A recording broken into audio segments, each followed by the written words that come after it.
Eto nga, yung dalawa, yung mga kongresista, kanya-kanya sila ng toka, no? Itong mga kongresista ang hinahanap, si VP Sara Duterte, nawawala daw, sabi ni, nasaan daw si Sara Duterte, sabi ni Congressman Ortega, at saka nito si Congressman Kuhol, no?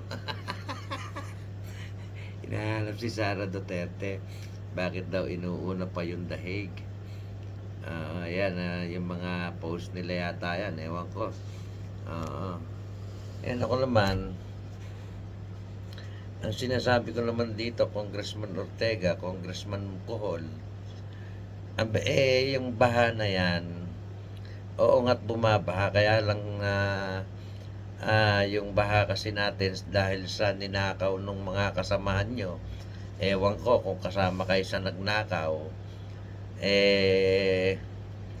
lalong lumala yung baha. Kumbaga gumrabe, napakagrabe nung naging baha dahil sa ninakaw nyo, kayong mga kongresista, yung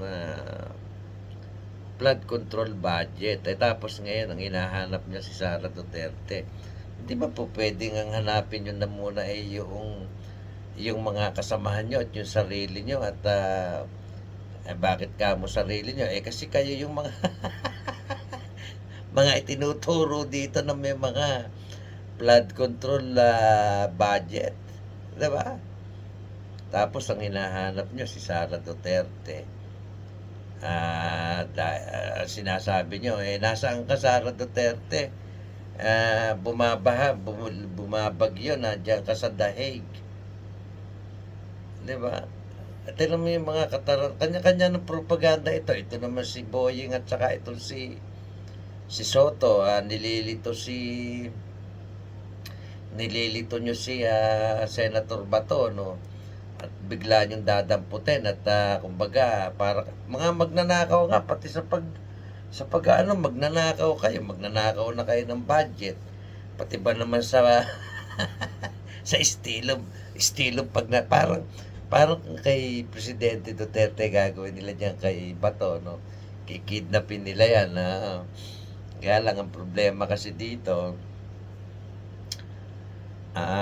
baka mamaya kung kay Presidente Duterte nakalusot kayo, dito kay Senator Bato hindi kayo makalusot, sapagkat galit na yung taong bayan. Ako tingin ko dalawa lang ang pwedeng mangyari dyan. Is either pagka dinampot nyo si Senator Bato, baka magkaroon ng Mindanao secession. Kumbaga kasi parang wala na tayong para na tayong martial law, parang pinatatakbo na lang tayo nitong grupo ng mga sindikato sa pamumuno ni Bangag at yung mga tauhan niyang mga bonjing. At isipin mo, ang mga tauhan niya mga makakapangyarihan sa so ako tingin ko dito si either magkaroon ng People's Revolution or Mindanao secession. Kasi kung kaya naman sinasabi kong Mindanao secession, ang mga taga Mindanao kasi kung titignan mo, hindi sila masyadong nakakapunta rito sa Metro Manila para sumama sa People's Revolution. Of course, yung iban, konti lang. Hindi katulad doon na mas gugustuhin pa nila na magkaroon ng sariling, kasi yun naman ang ipinaglalaban nila nung araw pa noong panahon pa ng kanyang ama ring magnanakaw, ay gusto nang himiwalay talaga ng Mindanao.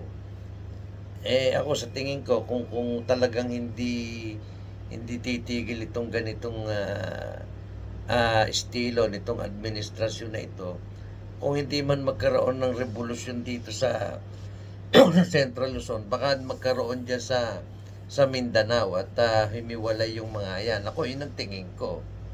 Kasi hindi naman papayag yung mga kapatid nating Muslim na habang buhay na lang silang ganun. Kumbaga, lagi na nga lang silang naiiwan tapos